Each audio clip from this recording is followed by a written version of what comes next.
Over the years, emphasis have been forwarded against harmful traditional norms on the continent.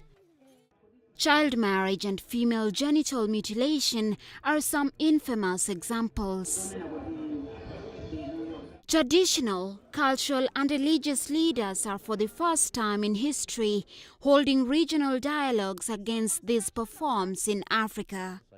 Girls get married at an age that is actually not acceptable. We have set 18 years as an age limit. You find a girl of 15 years getting married, 14 years getting married. We have to break the ice because we believe in that, because it's against human dignity. It's against any human God-given rights. So if we speak about the human rights, there is no point that we shy out to speak about against FGM or against child marriage. Traditional leaders stand up and say this is wrong. This is a UN Women Africa strategy to battle the ills as in their Vision 2030 and AU Vision 2063. Towards the end of 2018, the frontrunners made and signed regional declarations in the host nations, Kenya, Malawi, Nigeria and Egypt. The affirmations will be presented to the African Union headquarters in Addis Ababa, Ethiopia in February 2019. Many countries in Africa have passed the Child Rights Law and Child Rights Act. However, these practices still continue. Therefore, there's something about the implementation of the law, and these acts happen at community level. And the people who are custodians at the community, the leaders at the community are the traditional leaders, they're the cultural leaders, and they're the religious leaders. So that's why, together with the law, we are working on practices which are customary so that we can try to dent patriarchy. We are on the track.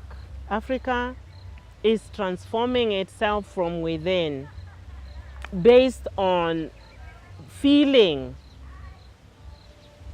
the gap, based on realizing that we could have been ahead of ourselves, that we could have saved so many lives.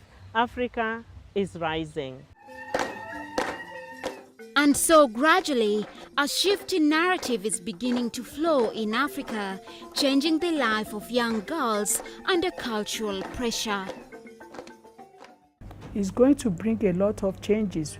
We'll be having more educated girls. We'll be having them in politics. We'll be having them in people making decisions for our country. And when you train a woman, you've trained the nation. Because you can see that early child marriages plunge them into illiteracy, plunge them into poverty. As young women, we got an opportunity to be able to share experiences based on what young women go through, in terms of those who've been able to go through FGM and those who've experienced child marriage, and just young activists raising their voices and saying that FGM needs to stop. I see this campaign going far. I see it achieving things in Africa. I see a huge reduction in child marriage and FGM, even this year, because as these traditional leaders live here, they are going to cause changes in their communities. I see them being open-minded and ready to accept this change, and I myself am ready to push this change.